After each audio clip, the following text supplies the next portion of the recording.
How's it going, ladies and gentlemen? This is JU with goldmines.com. And today I want to talk about a what I believe to be a very big announcement in the UFC or MMA community. And that was the formation of the Mixed Martial Arts Athletes Association. Uh, First off, let me apologize if I sound stuffy. It's because my allergies are acting up, or I could be getting sick. It's one or the other. But, anyways, let's move on.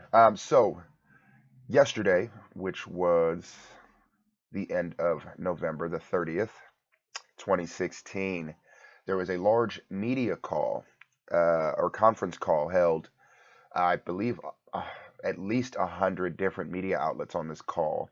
And so essentially what happened was five very, very well known mixed martial artists: Tim Kennedy, GSP or George St-Pierre, Cain Velasquez, TJ Dillashaw, and Donald Cerrone were on this call. And essentially, along with the help and guidance of, what's this guy's name? The owner of Bellator, I forgot his name. Jorn Rebney or something like that. I don't know. If I get that wrong, I'm sorry. But they announced the formation of the Mixed Martial Arts Association. So, if you follow MMA at all, especially in the last year, I know I've heard a lot of talk about the potential for a fighters union. Now, what they did clarify was that the MMA AA, or again, the Mixed Martial Artists Athletes Association, is not a union. And I don't know who exactly was speaking. It was hard to tell between there were so many voices on this conference call.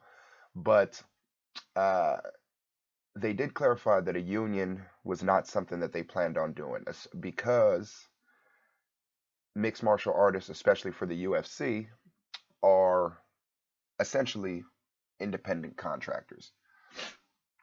Now,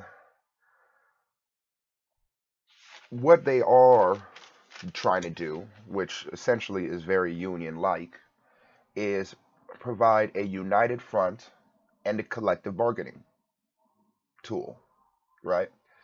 And so I guess that's essentially what the MMA AA is. Um, Now, my first thoughts on this, first of all, is that I love the idea, right? Um, I do I do believe that, especially with the amount of money they're making and the amount of money the UFC just sold for, and in recent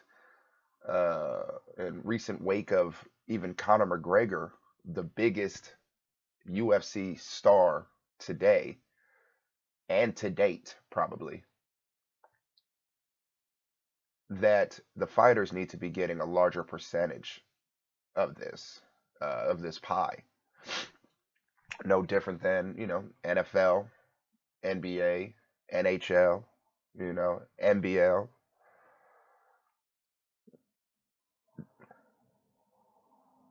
But yeah, I mean, I feel that they definitely need to get a little bit more of this pie.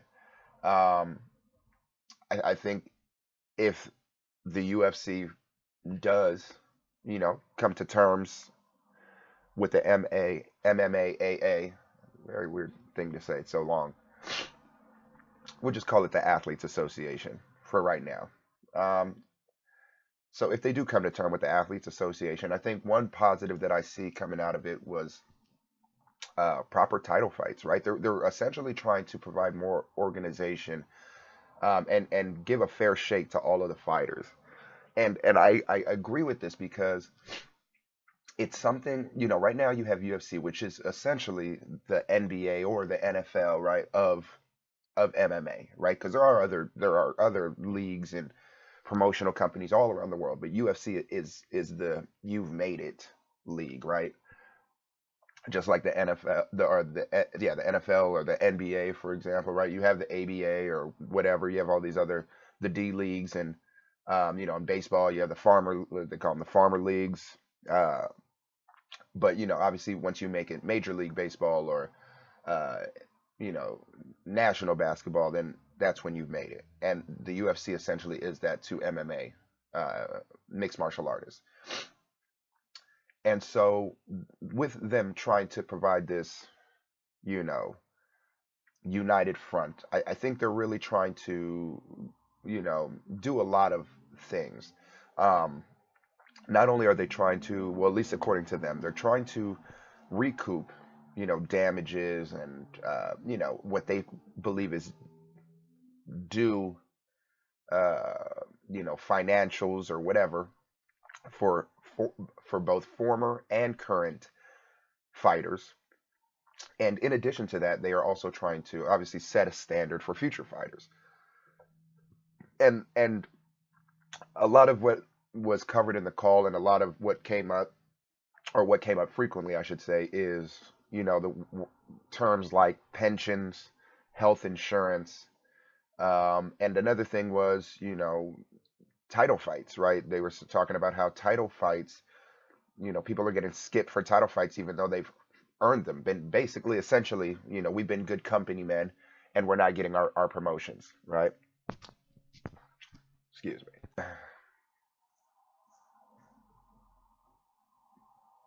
I apologize. Had to cut out right there. Allergies are killing me. But essentially, they're saying they've been good company men, or there are good company men that are getting passed up for their promotions. And I feel like a lot of that was insinuated by, or insinuating, someone like Conor McGregor, which we'll touch on him, and where I believe he kind of lands in this puzzle. But I do believe that the fighters deserve something, right? I mean, especially the company was sold for I think they said 4.6 billion, definitely over 4 billion. Um, and if you know any fighters, I mean, the fight game isn't easy. First of all, it takes a lot of investment on yourself, in yourself, which just like any other sport. um, but once you actually make it in the league, unlike other sports, there is no security.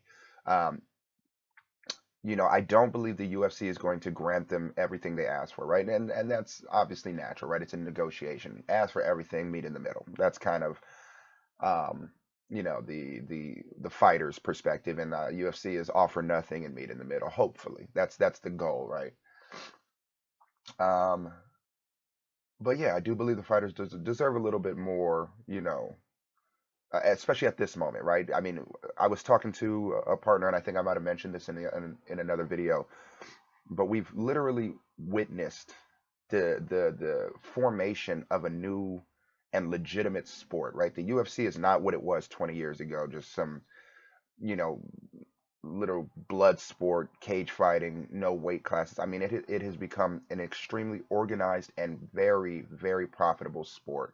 And according to the gentleman on this call, um, and which I have no trouble, I have no doubts about, um, or no trouble believing, is that the UFC has been evaluated as the top sports property, um, in history.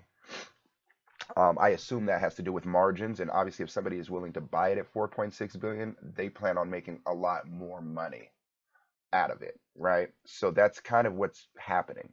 And so, the company and all the head honchos at the top are now evolving and seeing billions of dollars, but the fighters, or what would be equivalent to the players of the league, are not seeing any of that profit. And I think it's so interesting right now that all of this is happening, in conjunction. First of all, um, you have Conor McGregor at UFC, or at the post press conference of UFC 205, talking about how he hasn't met the owners of the new UFC, and how he wants a piece of the pie. Uh, and then all of a sudden, this MMA Athletes Association, announces its development. And I think, it's just interesting that it's like a reoccurring theme. It's not just MMA, right? I mean, I feel like this is kind of a reoccurring theme across the country or even just around the world, where there's a real struggle right now between the elites, right? The real elites and the working class. And this is no different. We just happen to see it publicly. And I think this is going to be a very interesting scenario to watch as it plays out, because just because of the times we're in. And I think, it's so funny, speaking of like Conor McGregor, before he had kind of mentioned something. I don't know if it was in an interview, a post-fight interview, or what it was, but I remember him saying something along the lines of, "Yeah, I've been approached about a fighters union," and he kind of was like on the fence about it, saying, "I'm not, I essentially saying I understand where a lot of this is coming from, but I don't know if I'm necessarily ready to be in that boat or ready to, put that on my back." But I have a feeling he's a little bit more at play here, and not necessarily in conjunction, but I think there was a lot more communication with them and Conor McGregor than meets the eye, because of when he said that, and then all of a sudden he makes this announcement, and then the MMA Athletes Association um, is announced, and it sounds like Conor McGregor was like, "Look, I'm not going to join up and mess my party up right now. But what I will do is I will step away." And obviously he has the baby coming, so I'm not saying it was literally just a game plan by all of them, but I think he thought it made sense. I'll step away. They're stripping him of belts, and talking about interim bouts for his belts, and I don't think he cares. He's made you know deca millions this past year alone. And so he can step away, but it also allows for the MMA Athletes Association, I think, a little bit of leverage right now, um, which is a beautiful thing. I think, if that's the case, it sounds like it was the right chess move for him, and it was the right chess move for them, in regards to what they can't have. I think George St. Pierre being a part of it, I think, was probably a piece that they were just hoping to find, and it kind of played out with the whole contract situation, because from the conversation that was going on the conference call, it sounded like this had been a in formation for the past 2 years or so. And so obviously I don't think uh, George St. Pierre 2 years ago was thinking about a fighters union, or an association, uh, in completely, I guess. But it sounds like it was just right timing, and this is why I believe they decided to go ahead and launch, this idea now. Um, there is a lot of interesting factors. I think the fact that I don't know, I really don't know how to pronounce his name, so I apologize, but I think it's John Rebney, who is the founder, um, of Bellator.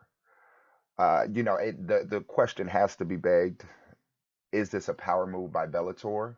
Right? Um, who knows? Because obviously there's talks of St. Pierre going over there. There's talks of, who else is over there? Chael Sonnen is over there right now. There's a lot of, I think, Tito Ortiz. I mean, there's a lot of cats that were UFC that are now headed over to Bellator. Bellator is definitely on the rise. If you've been following MMA at all, they're definitely, there was the Bellator, then I think there was a lapse or a real dip in Bellator and its potential, and I think now they're really starting to get some money behind them, and they're starting to get some brand names. Um, Again, it is still probably, the ABA to the NBA, being that Bellator is where UFC fighters are going after, and not, aiming for, but there's still definitely a rise happening in Bellator, just because MMA itself is rising.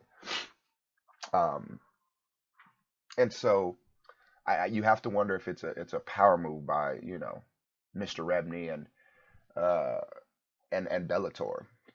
I do find it interesting. I don't know. You guys tell me what you think on that. Um, Yeah. Yeah, I also think, St. Pierre they needed it because without some type of star power, and before McGregor and before Ronda Rousey, St. Pierre was it. He was honestly the real reason I really started watching MMA. I mean, I always watched it before, in Pride and stuff like that. The Fedor Emelianenko's, but when it comes to UFC, to St. Pierre, and I could say Chuck Liddell too. But St. Pierre was like the first like well-rounded mixed martial artist that I was like, yo, he's a mixed martial artist, and he's the reason I started watching it. Definitely a legend in the sport. And so I think when they were able to grab that little chess piece right there in St. Pierre, um, they were able to legitimize, the movement. It didn't look like a bunch of nobodies complaining. Now it started to look like somebody's speaking up. And I think again it has a lot to do with timing and his contract conflicts that he's going through with the UFC right now.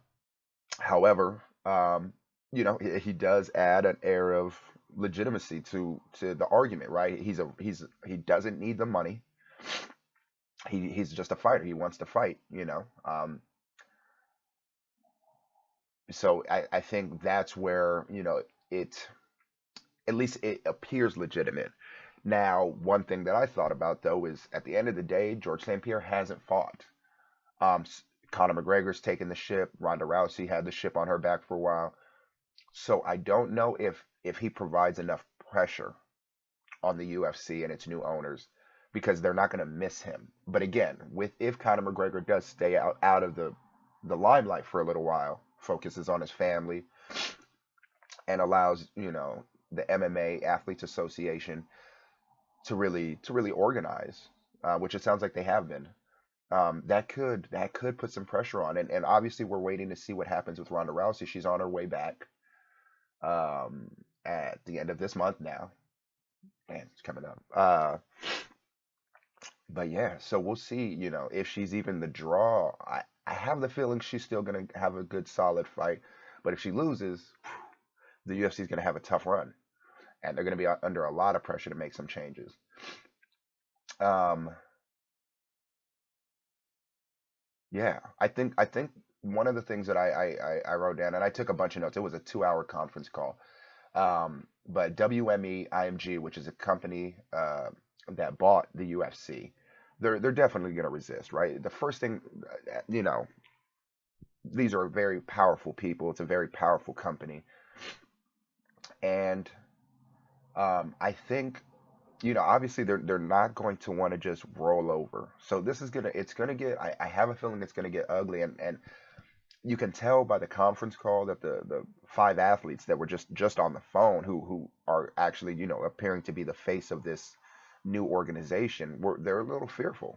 I know Cerrone said it. He was like, "Dude, I'm scared as hell." He's like, "I don't know what's going to happen after this call." And WME is going to try to crack down. Um, and it's just a part of the struggle, I guess. Again, we have witnessed in the past 20 years the development of a new sport, and I've been saying it for the past couple of probably the past year that MMA right now is in evolution. It is in evolution. Um, and so,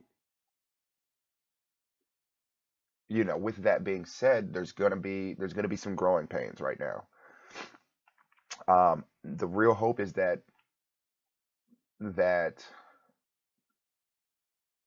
it doesn't affect the consumers. That's the real hope, right? And obviously the word strike was tossed out here and there, but that's the hope, is that we can still watch our fights. The sport keeps evolving, and they kept saying that on the phone. They said our goal is not to go on strike, or we don't want to be adversaries of the UFC, but to they are there to represent for the fighter and help the sport evolve and reach that next plateau. It's a billion-dollar sport now, and everybody has to get a little bit of everybody should see some of that improvement, you know. And so, I guess the way they're looking at that is like, dude, we are working. We're the guys on the floor, and all the CEOs now have new corner offices and plasmas and leather couches, and we're still sitting down here with folding chairs and cubicles. Um, and I'm still driving the same car to work. And if I get sick, I don't get paid. I think this is legitimate stuff. So, with that being said, like I said, WME, IMG, they're going to resist, and what it's going to take is unity from the fighters. It's going to take unity from the fighters, and it's going to take leaders really stepping up. I mean, I hope Conor McGregor would get behind something like this. I'd love to see it. I'd love to see that unity because then they'd really be under pressure, not only from the fighters, but from the fans. Because right now there's a demand, and when you take away the supply, that demand will prove too strong for the UFC, I believe. But you need those stars, uh, you need those Conor McGregors and the Ronda Rouseys and obviously the St-Pierres and the Cerrones, but you need all of those stars. Cain Velasquez even being there. I mean, he's a very well known fighter in the heavyweight division. He's the man.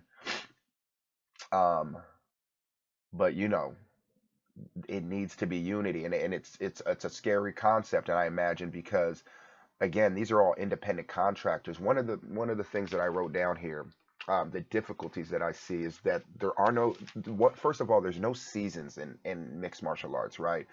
So, like for basketball, for example, there's let's say just to keep it easy, right? Just for mathematics sake, because I'm not that great at math, but let's say there's 100 games, right? And the players go on strike, right? They even threaten to go on strike, and they miss, you know, 30% or 30 games, right? They just missed 30% of their year's revenue and profit, which is millions upon millions of dollars, right? But that's like a projectable thing, and there's nobody to replace these players during that season that quick if they go on strike, and so they have that leverage. UFC fighters, though, unfortunately don't have that. There's not seasons, right? So they can just plan a UFC fight 2 months out, 3 months out. They can plan more fights, and there will always they can bring fighters from around the world, right? Because these are independent contractors. It's not like they're irreplaceable in some sense, unless there's those celebrities like the Conor McGregors that are really there, right? Because again, like if Jordan or when he was playing went on and the NBA went on strike, it caused ruckus, right? And that actually happened. I'm going to go through that too. A couple of like just very famous strikes that happened in sports, but yeah, it was if they don't have this unity, it's hard because again it's hard for them to really put the pressure. The question is leverage. That's really what it boils down to, right? Um, and again, it's always money, right? So if the celebrities aren't there, like again, George St. Pierre, they're not missing George St. Pierre's money right now, especially the new owners. All they know is that Conor McGregor potential right now. That's the last couple of P&L sheets they've seen with Conor McGregor on it. So he's the pressure. Ronda Rousey, maybe he's there. That's the pressure. But George St. Pierre, I don't think he provides that pressure yet. Um, so the question is, how do they show them that financial loss without Conor McGregor right now, right? Because their goal, right? WME just bought this company for over $4 billion. Their goal is to recoup and then profit. So if Conor McGregor stays on board, or another big star for some reason just evolves, they're going to be in very bad shape. So again, unity is definitely the key. Um, we even you look at other industries outside of sports. Um, like I remember back a while ago, they had the bus strikes. This was years ago when I was young. I was probably like 15. Or even like the grocery strikes. They had the grocery workers went on strike. you always had those line crossers, which was always a sad thing, right? Because, unions nowadays are very frowned upon. Any organization by the people, which is, of course, the elites would love to divide and conquer. Why would they want you to organize? Everybody knows you are weaker, separated. And so it always made me mad, no matter who was on strike, unless, some rich people on strike, but whatever. Um, unless it was rich, like, but there was always these line crossers um, that would devalue and minimize the leverage that the strikers and the protesters, had. And so I hope for MMA, and again, they're not going on strike, but just what I'm saying is unity is key. I'm hoping that the fighters all understand that even if you're not in the UFC, you should support this. Um, and I hope, from top to bottom, again, I hope a Conor McGregor or a Ronda Rousey hops on board with this, even if it's in their own way. Like I said, if Conor McGregor at least just chooses to officially stay back and not bail the UFC out like he's done so many times already, uh, then the MMA Athletes Association has a very legitimate chance of working. Uh, but yeah, another concern I have, if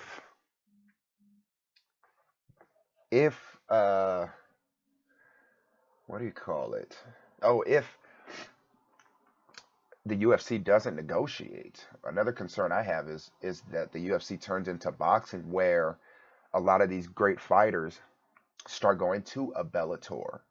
And, all the more power to Bellator. This isn't not anything against Bellator, but again, wondering what, if this is a power move or not. One of the things I'm considering is it turns into boxing, right? They don't, the UFC and its new owners, they don't deal. Stars start going to Bellator. Bellator offers a promising hope, maybe even at first or indefinitely. But now you have, select stars in one promotional company and stars in another, and they're not fighting each other, and it becomes a mess. Now you have all these different promotional companies and sanctioning bodies and belts here and belts there, and we can't find out who the best of the best is. And as a fight fan, everybody knows that that's horrible. That stuff sucks. But you know, yeah, it's crazy stuff. You kind of like Cerrone said. We don't know what's going to happen after this call, which was yesterday. But it's no different. And every sport, I kind of just pulled up all the different, like, or not all the different, but a few different strikes that happened. And again, considering that MMA and UFC is in evolution, it's so consistent with what's happening. Like, for example, 1992 NHL player strike. It says the first league, and I'm reading this on a website, which is totalprosports.com. It says the first league-wide strike to hit the National Hockey League came during 1992 after trying in vain to get a new collective bargaining agreement. On April 1st, the NHL Players Association decided to walk out on the job. Fortunately for fans, the strike lasted 10 days and ended with an agreement that would extend the season, so games were not actually lost. However, very little was accomplished by the strike, which meant that the unresolved issues would have to be dealt with at a later date. Okay. And then you have 1972, the major MLB players strike. This was the first ever strike in the history of Major League Baseball. It began on April 1st, 1972. 86 games were lost, never made up, so both players and owners took a financial hit. For the players, however, whatever financial losses they incurred as a result of the strike were surely worth it. They gained the valuable right to salary arbitration. And this is, let's see, what is this? NFL player strike, 1982. 2 games into the 1982 football season, players went on strike after owners refused their demand for an increased share of the league's revenue. That sounds very familiar. They wanted 55%. It's a lot. The strike lasted 7 weeks from September 12th to November 16th. Players got a few financial concessions from owners, but not the cut of revenue they originally sought. As for the season, it was shortened from 16 to 9 games, and the league instituted a special one-time playoff format that year. 8 teams from each conference competed in a Super Bowl tournament, eventually won by the Redskins. Interesting. Let's see. Then there was 1994. There's another NHL lockout. 1981, Major League Baseball players strike. But, and then the 1998, 1999 NBA lockout. So this one I thought was very interesting because, again, this was, so let me just read it. It says 1998 to 99 NBA lockout couldn't have come at a worse time with the league's biggest star approaching the end of his career. I'm talking about Michael Jordan, obviously. This was not the time for the players and owners to reveal themselves to be money-hungry jerks, but that's pretty much how the public perceived it, and the league's ratings took a huge nosedive in the years that followed. In fact, the league only recently got back, yada, yada. Okay. Anyways, this is TotalProSports.com that I'm reading this off of. However, one thing that stood out about that NBA lockout was, again, Michael Jordan. And right now, I would, venture to say that the Michael Jordan or the biggest star of UFC is Conor McGregor. So, again, I don't really remember too much from that strike, even though I was actually, I think I was like maybe, I don't know, middle school, going into high school at that time. I probably just wasn't really on top of it. I remember the strike, but I don't really remember what it was about.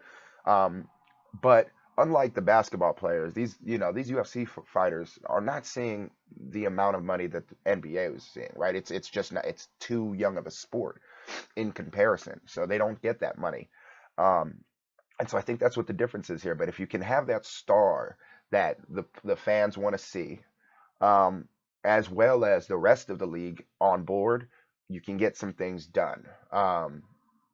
And so that's all it takes. But the reason I read all of these also is just to show, like, again, every sport has had this. Every sport has had this development, and it's probably freaking, IMG WME out right now.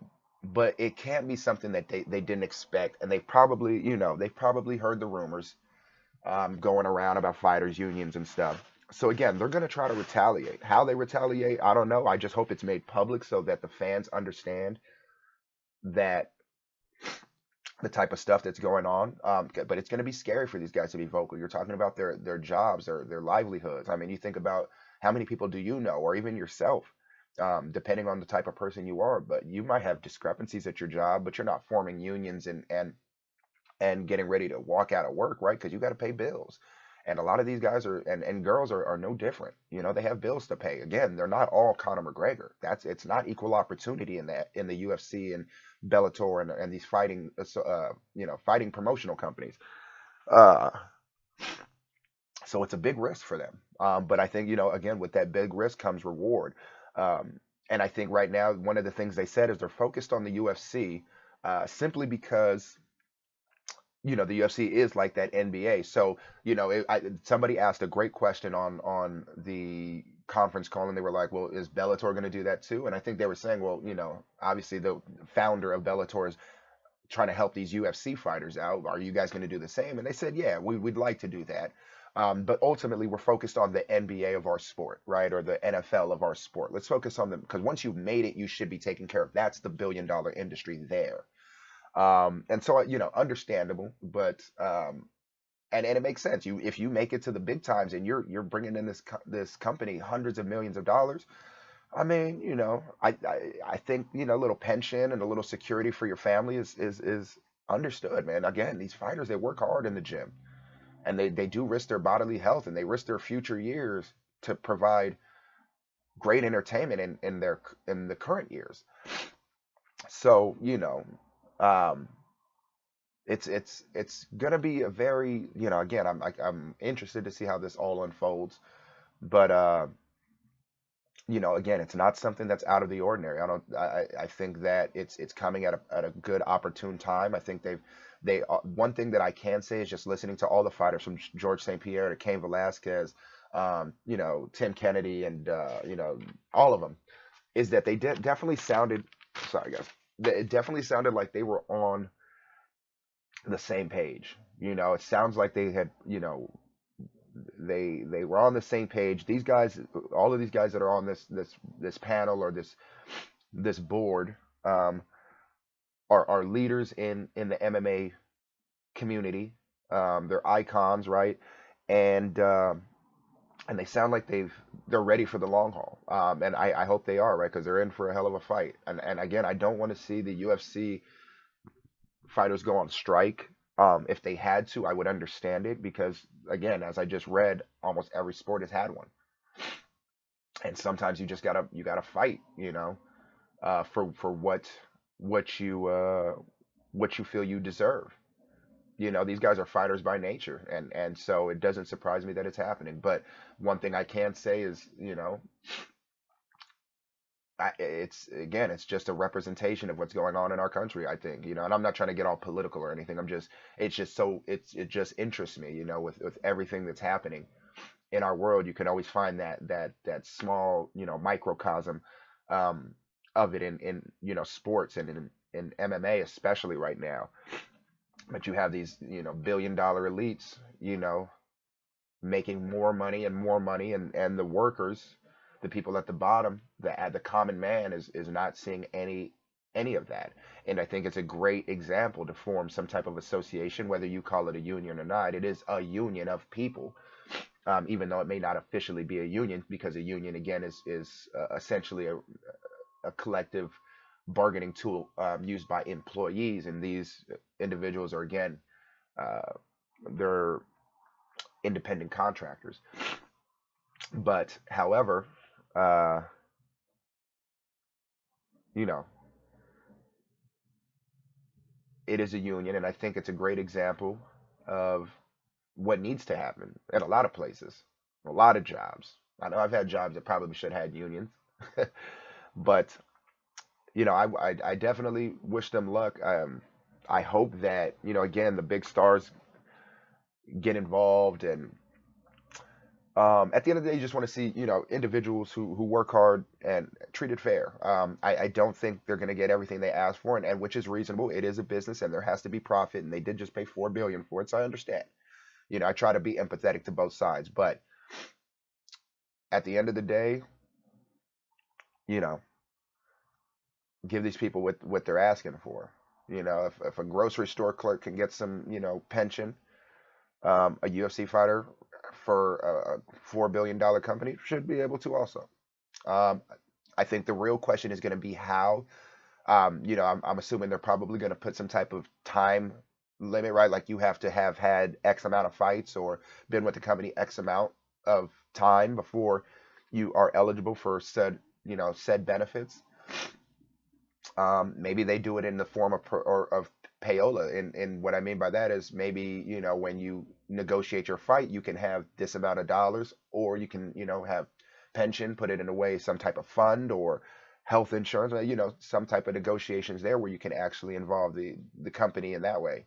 Um, not in my realm. I don't understand the full scope of how those things work exactly, but you know, again, I definitely would love to see the elevation of the sport, because one thing again, I'm a boxing fan as well as an MMA fan, and I love the examples and that the MMA has set in the past couple of years, and I think it is trickling over to boxing. Um, you know, but that unity of fighters, right? Because you've had in the past couple of years in boxing, that disunity, right? There's the different promotional companies and cold wars and stuff going on where we didn't get to see fights that we wanted to see. I believe if the UFC and the MMA Athletes Association can come to some type of reasonable common ground, that you'll get we'll get really good entertainment. We'll get a great sport out of it. And at $4 billion sports probably gonna be worth more. I've said this in another video. What video did I say it in? And I apologize. I keep sniffling on this mic for you guys. I truly apologize, but allergies are killing me. But let's see, what video did I say it in? Huh, I don't remember. I don't remember. But anyways, in a video, I remember explaining that a company that gets its employees involved is likelier to push forward. It just, the boat moves faster when we're all rowing in the same direction. It's just a fact of life that I've seen. You can crack the whip, but eventually there will be a revolt, right? It's just too much oppression eventually leads in a revolt. Um, so get them hopeful. Give them a light at the end of the tunnel to run towards. You know. Um, yeah. Anyways, I like to know what you guys really think about this. I left the actual conference call on the blog, which is at www.goldminds.com. Goldminds spelled GOALEDMINDS.com. So go to the website. You can check out all the new articles, but I did post the the video or the audio of the conference call, so feel free to check that out. You know, I'd love to hear your thoughts. Also, make sure you guys subscribe at the bottom. I'm definitely getting a lot more videos up here for you guys, and you know, uh, if you want to stay updated on them and know when they're out, you can either check the website or hit the subscribe button, get the notification. Add us on Instagram at Goldminds. That's GOALEDMINDS. That's Instagram. Check us out. Posting a bunch of videos and just fight related information and videos, and I like to have fun with it. Um, and yeah, let me know what you guys think about this whole development. I don't want to make this video an hour. It's at 40 minutes already, but I definitely wanted to cover a lot of stuff and go into, everything that I covered on the 2 hour conference call. But again, subscribe, hit that like button, check us out, goldminds.com. Once again, this is JU. I appreciate you guys listening, and I'll talk to y'all soon. Peace.